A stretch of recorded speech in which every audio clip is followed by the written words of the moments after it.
ஞானானந்தமயம் தேவம் நிர்மலஸ்படிகாகிருதியும் ஆதாரம் சர்வ வித்யானாம் ஹயக்ரீவம் பாஸ்மகே. அஸ்ட்ரோ டிவி நேயர்களுக்கு அஸ்ட்ரோ கேஎஸ் ஐயங்காரின் பணிவான நமஸ்காரங்கள். வாரப்பலன் 18/11/2024 24/11/2024 வரை உண்டான வாரத்திற்கு மேஷம் முதல் மீனம் வரை என்னென்ன பலன் அப்படின்றத பார்க்கலாம். முதல்ல இந்த வாரத்தினுடைய கோல்சாரம் என்ன, இந்த வாரத்தில் வரக்கூடிய விசேஷ நாட்கள் என்ன, அதற்கு பிறகு இந்த வாரத்தில் எந்தெந்த ராசிக்காரர்களுக்கு சந்திராஷ்டம் அப்படின்னு வருஷப்படுத்தி பார்க்கலாம். இந்த வாரத்தில் வரக்கூடிய கோல்சாரம் அப்படின்னு பார்த்தோம்னா காலபுருஷ தத்துவத்தின் 2வது ராசி, அதாவது ரிஷபத்தில் குரு வக்ரகதியில், கடகத்தில் செவ்வாய், கன்னியில் கேது, விருச்சிகத்தில் சூரியன் புதன், சுக்கிரன் தனுசுல, சனி கும்பத்தில், ராகு மீனத்தில். இந்த வாரத்தில் அதிவேகமாக செல்லக்கூடிய கிரகமான சந்திர பகவான் மிருகசீரிஷ நட்சத்திரம் 2ஆம் பாதம் ரிஷப ராசியிலிருந்து உத்தர நட்சத்திரம் 1ஆம் பாதம் சிம்ம ராசி வரலும் போகிறார். அதனால் இந்த வாரம் பார்த்தடையானால் ரிஷபத்திலிருந்து மிதுனம், கடகம், சிம்மம் இந்த 4 ராசிகளுக்கும் அவர் பிரவேசிக்கிறார். இந்த வாரத்தில் வரக்கூடிய விசேஷ நாட்கள் அப்படின்னு பார்த்தடையானால் இந்த வாரத்தில், அதாவது 18ஆம் தேதி இந்த வாரம் ஆரம்பிக்கிறது. 19ஆம் தேதி அன்னைக்கு சங்கடஹர சதுர்த்தி. சங்கடஹர சதுர்த்தி வளர்பிறையில் இருக்குது. அதாவது இந்த வாரத்தில் பார்த்தடையானால் தேய்பிறையில் வருது. அமாவாசைக்கு முன்னாடி வரக்கூடிய சதுர்த்தி. இப்போ தான் பௌர்ணமி முடிஞ்சது, தேய்பிறை சதுர்த்தி. அதனால் சங்கடஹர சதுர்த்தி எந்த ஒரு விஷயங்களை நீங்கள் நினைத்து உங்களுடைய கஷ்டம் குறைகளை சொன்னீர்கள்னாலும் அருகில் இருக்கக்கூடிய விநாயக பெருமாள் கோவிலுக்கு போய்ட்டு ஒரு 9 தரம் பிரதட்சணம் பண்ணிவிட்டு 9 தோப்புக்கரணம் போட்டு ஒரு தேங்காயை உடைச்சிட்டு வாங்கும். உங்களுடைய கஷ்டங்கள் எல்லாம் நீங்கக்கூடிய காலகட்டம். அதாவது சங்கடஹர சதுர்த்தியில் உங்களுடைய கஷ்டங்களை போக்குவதற்காக இந்த தேய்பிறை சதுர்த்தியை சொல்கிறோம். சரி, இந்த வாரத்தில் பார்த்தடையானால் வாஸ்து நாள் 23ஆம் தேதி அன்னைக்கு வாஸ்து நாள் வருது. அதாவது 23/11/2024 அன்னைக்கு வாஸ்து நாள். காலை 10:14 11:44 வரை இருக்குது. வாஸ்து புருஷன் நித்திரை விடும் நாள். பொதுவாகவே வாஸ்து புருஷன் பார்த்தேன்னா வருஷத்துக்கு 8 நாள் தான் நித்திரை விடுறார். அதாவது ஆனி, புரட்டாசி, மார்கழி, அதுக்கப்புறம் பங்குனி, இந்த 4 மாதத்துலேயும் வாஸ்து புருஷன் கண் விழிப்பது இல்லை, நித்திரை விடுவதில்லை. இந்த வாஸ்து புருஷன் நித்திரை விடும்பொழுது ஒரு 1.5 மணி நேரம் வருது. இந்த 1.5 மணி நேரத்தில் பார்த்தடையானால் அவர் 5 விதமான வேலைகளை செய்கிறார். அதாவது அவர் நித்திரையை விட்டு எழுந்து அவருடைய என்ன சொல்கிறது, அதாவது காலை கடன்களை முடிக்கிறது ஒரு 18 நிமிஷம். அதற்கு பிறகு ஸ்நானம் செய்தல் ஒரு 18 நிமிஷம். கடவுளுக்கு பூஜை செய்தல் ஒரு 18 நிமிஷம். அதற்கு பிறகு போஜனம் செய்தல் 18 நிமிஷம். அதற்கு பிறகு தாம்பூலம் தரித்தல் 18 நிமிஷம். பொதுவாகவே இந்த தாம்பூலம் தரித்தல் நேரத்திலும் போஜனம் செய்யும் நேரமான இந்த கடைசி 36 நிமிஷத்தில் எந்த ஒரு வேலையை ஆரம்பித்தாலும் அந்த வேலை சுமூகமாக, அதாவது எந்த வேலைனா வீடு கட்டும் வேலைகளை, வாஸ்துக்காக வீடு கட்டுறது, நிலம் கால் ஊன்றது, அதை தவிர புதுசாக ப்ராஜெக்ட் போடுறது, இது எல்லாமே அந்த காலகட்டத்தில் பண்ணலாம். அதை பண்ணும்போது தங்கு தடையின்றி எந்த ஒரு பிரச்சனையும் இல்லாமல் நிச்சயமாக அந்த காரியம் ஈடேற்று நிச்சயமாக நிறைவேறும். இந்த வாஸ்து புருஷன் கண் விழிக்கும் நாளில் பார்த்தேன்னா நீங்கள் அதாவது அஷ்டமி, நவமி, திதி, வாரம், சூன்யம் இது எதுவுமே பார்க்க தேவையில்லை. வாஸ்து புருஷன் கண் விழித்தால் மட்டுமே போதும். அந்த கடைசி 36 நிமிஷத்தில் நீங்கள் அடிக்கால் போட்டிங்கன்னா நிச்சயமாக அந்த ப்ராஜெக்ட் நல்லபடியாக நிறைவேறும். இந்த வாரம் பார்த்தேனால் 21ஆம் தேதி 21/11/2024 அன்றைக்கி சஷ்டி விரதம். சஷ்டியில் விரதம் இருந்தால் அகப்பையில் வரும்னு சொல்லுவாங்க. குழந்தை பிராப்தி ஏற்படுவதற்காக அதாவது முருகப்பெருமானுக்கு சஷ்டியில் விரதம் இருக்கிறதும், எதிரிகளால் தொல்லை, பண கஷ்டம், இந்த மாதிரியான விஷயங்கள் இருக்கிறவாளுக்கு சஷ்டி விரதம் இருக்கிறதும் பெரிய விசேஷம். அதன் மூலியமாக அவர்களுக்கு நிச்சயமாக எல்லா விதமான ஏற்றங்களும் வரும். இந்த வாரத்தில் பார்த்தேனால் கால பைரவ அஷ்டமி, அதாவது 22ஆம் தேதி அன்றைக்கி பார்த்தோன்னா கால பைரவ அஷ்டமி. அதாவது காத்தாலும் சப்தமி இருக்குது, சாயந்தரம் அஷ்டமி வந்துடுறது. அதனால் கால பைரவர் அப்படின்றவர் இந்த சிவன் கோவில் சாயந்தரமாக இதுவெல்லாம் முடிச்சுட்டு கால பூஜைகள் எல்லாம் முடிச்சுட்டு அந்த கோவிலில் பூட்டும்போது அந்த சாவியை கொண்டு போய் பூட்டிட்டு அங்கே காலபைரவர்கிட்ட தான் ஒப்படைச்சிட்டு வருவாள். காலபைரவர் எல்லாத்தையும் கட்டி காப்பவர். சனி பகவானுக்கே அவர் குருநாதர்னு சொல்லக்கூடியவர். அதனால் சனி தொல்லை அதிகமாக இருந்ததே ஆனால் காலபைரவரை வணங்கி வர்றது ரொம்பவும் விசேஷம். அதன் மூலியமாக சனி பகவானுடைய பிரச்சனைகளிலிருந்து விடுபடக்கூடும் அப்படின்னு ஜோதிட சாஸ்திரம் சொல்கிறது.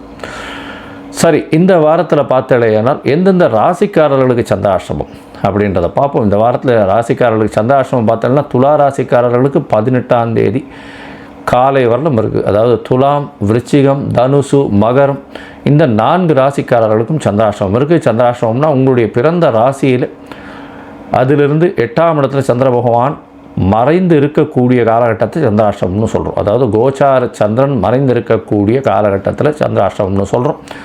சந்திர பகவான்றவர் மதிகாரகன் மறைந்திருக்கக்கூடிய காலகட்டத்தில் சந்திராஷ்டமம் வருது. இதன் மூலியமாக தவறான முடிவுகள் எடுக்கக்கூடும். தேவையற்ற விதண்டாவாதத்தில் ஈடுபடக்கூடும். யாருக்காவது தேவையற்ற ஜாமீன் கையெழுத்தெல்லாம் போட்டால் பிரச்சனையில் போய் மாட்டுவீங்க. அதனால் எந்த முயற்சியும் வேண்டாம், புதிதாக முயற்சி வேண்டாம், வெளியூர் வெளிமாநில பிரயாணம் வேண்டாம்னு சொல்கிறோம். இதன் மூலியமாக சந்திரன் பண்ண வேண்டிய கட்டாயத்தில் இருந்ததுன்னா சந்திர பகவானுக்கு உண்டான எளிய பரிகாரம்னு சொல்லக்கூடிய அருகில் இருக்கக்கூடிய கோவிலில் உங்களால் முடிஞ்ச அளவுக்கு பசும்பால் வாங்கி கொடுத்துட்டு போகிறதன் மூலியமாக அபிஷேகத்துக்கு சந்திராஷ்டமத்தின் தாக்கம் குறையும்.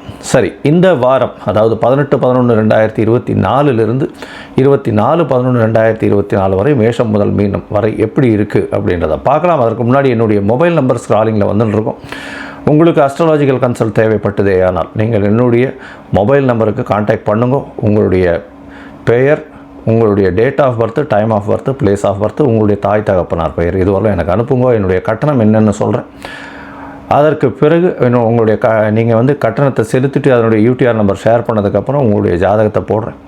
ஜாதகத்தில் சந்தி இருக்கான்றதை முக்கியமாக பார்க்கணும். ஏன்னா எனக்கு தெரிஞ்சு பாதி பேர் அதாவது 50 வயசு 55 வயசு வரலும் ரிஷப ராசின்னு சொல்லிட்டு இருப்பா. ஆனால் மிதுன ராசி மிருகசீரிஷ நட்சத்திரத்தில் இருப்பாள். அதே மாதிரி விசாக நட்சத்திரம்னு சொல்லுவாள். துலா ராசின்னு நினச்சின்னு இருப்பாள்.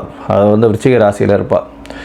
இந்த மாதிரியான உடைந்த நட்சத்திரங்கள், கால் நட்சத்திரம், முக்கால் நட்சத்திரம், மர நட்சத்திரம் இந்த மாதிரியான உடைந்த நட்சத்திரங்களில் இருக்கிறவாளுக்கெல்லாம் பெரிய பிரச்சனை. எந்த நட்சத்திரத்தில் பாதத்தில் இருக்கா, எந்த ராசியில் இருக்கான்னே தெரியாமல் இருக்குது. இதன் மூலியமாக அவர்கள் அதாவது பெருமாளுக்கு சங்கல்பம் பண்ணிக்கிறதுலேருந்து அர்ச்சனை பண்ணுறதுலேருந்து எல்லா விஷயத்துலேயுமே பிரச்சனைகள் இருக்குது. அதனால் இவளுக்கு நல்ல காலம் இந்த ராசியில் பிறந்திருக்கா, அதே மாதிரி லக்ன சந்தி இருந்ததுன்னா இந்த லக்னத்தில் பிறந்திருக்கான்னு நினச்சிட்டு இருப்பாள். ஆனால் அடுத்த லக்னமாக இருக்கும், லக்ன பாதங்களும் வேறுபட்டு போயிருக்கும். அதனால் அவர்களுக்கு நல்ல நேரம் இருக்குதுன்னு கணித்தது எல்லாமே பொய்யா போகக்கூடும். அதனால் இதை முதல்ல பார்த்துட்டு அதுக்கப்புறம் உங்களுடைய அதாவது உங்களுடைய ஜாதகத்தை போட்டுட்டு அதுக்கப்புறம் அப்பாயின்மெண்ட் தர நம்ம அதுக்கு ஏற்ற மாதிரி பேசலாம். சரி, இப்போ மேஷம் முதல் மீனம் வரை 18/11/24 வரை உண்டான காலகட்டத்தில் என்ன பலன்னு பார்க்கலாம். மீனம், பூரட்டாதி, உத்திரட்டாதி, ரேவதி இந்த 3 நட்சத்திரம் 9 பாதங்களை கொண்ட ராசி. ராசியின் அதிபதினு சொல்லக்கூடியவர் குரு பகவான். ராசிக்கு 3ஆம் இடத்துல வக்கரகதியில் இருக்கார். ராசிநாதன் வக்கரகதியில் இருக்கிறது அப்படின்னு பார்த்தாலேயானால் 3ஆம் இடத்துல இருக்கிறது அவ்வளோ அந்த அளவுக்கு விசேஷம் இல்லை. இருந்தாலும் வக்கரகதி பெறுறது பெரிய ஏற்றத்தை கொடுக்கும்.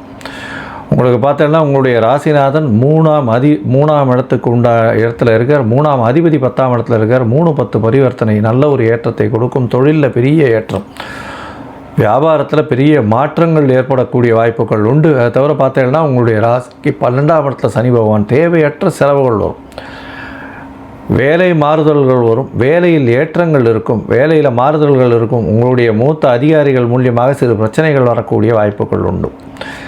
இடம் விட்டு இடம் போகக்கூடிய வாய்ப்புகள் நிச்சயமாக உண்டு. உங்களுடைய ராசிக்கு பார்த்தோன்னா 2ஆம் அதிபதியானவர் செவ்வாய், அவரே 9ஆம் அதிபதி, நீச்சம் பெற்று 5ஆம் இடத்துல இருக்கிறதன் மூலியமாக சற்று தந்தையின் உடல்நிலையில் பின்னடைவும், பண வருமானத்திற்கு பஞ்சம் இருக்காமல் காலகட்டமாக இருக்கும். தந்தையின் உடல்நிலையை மட்டும் பின்னடைவு இருக்கும்.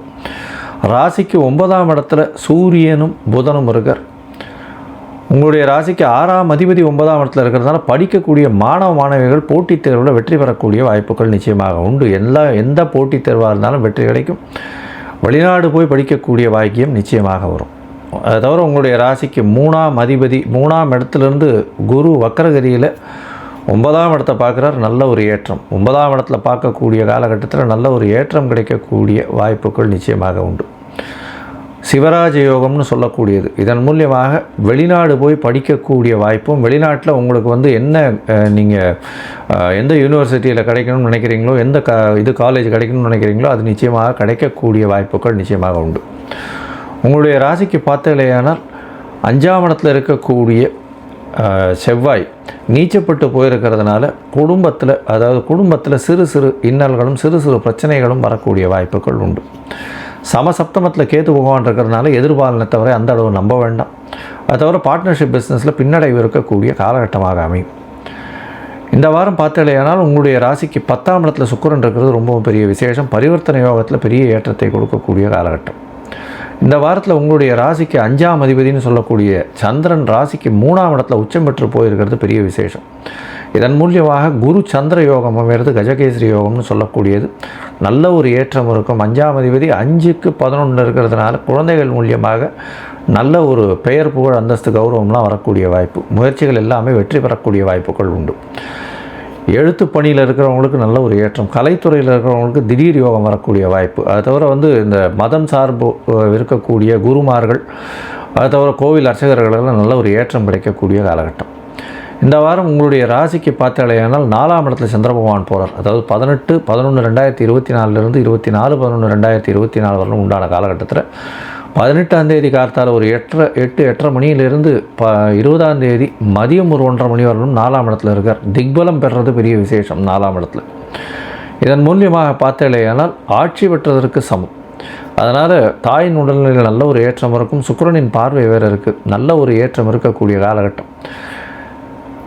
இந்த கடல்சார் உயிரினங்கள் வியாபாரம் பண்ணுறவாளுக்கு பெரிய ஏற்றம் கிடைக்கக்கூடிய காலகட்டம். இம்போர்ட் எக்ஸ்போர்ட் பிஸ்னஸ் பண்ணுறவாளுக்கு பெரிய ஏற்றம் கிடைக்கக்கூடிய காலகட்டமாக இருக்கும். உங்களுடைய ராசிக்கு பார்த்தீங்கன்னா 5ஆம் இடத்துல சந்திர பகவான் வரார். சந்திர பகவான் 5ஆம் இடத்துல வரக்கூடிய காலகட்டம்.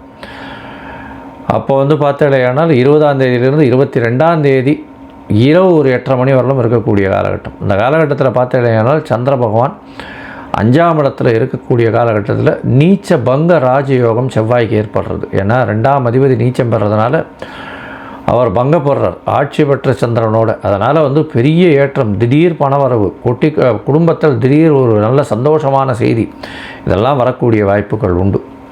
9ஆம் அதிபதியே வந்து 5ஆம் இடத்துல இருக்கிறதுனாலையும் 9க்கு 9ஆம் இடம்னு சொல்லக்கூடியது. அதனால் திடீர் பாக்கியம் கிடைக்கும். அதாவது நினச்சி பார்த்துருக்கவே மாட்டீங்க, அந்த அளவுக்கு திடீர்னு உங்களுக்கு ஒரு பெரிய ஏற்றமான செய்தி வரும். ரியல் எஸ்டேட்டில் பெரிய ஏற்றம் கிடைக்கக்கூடிய காலகட்டமாக அமையும்.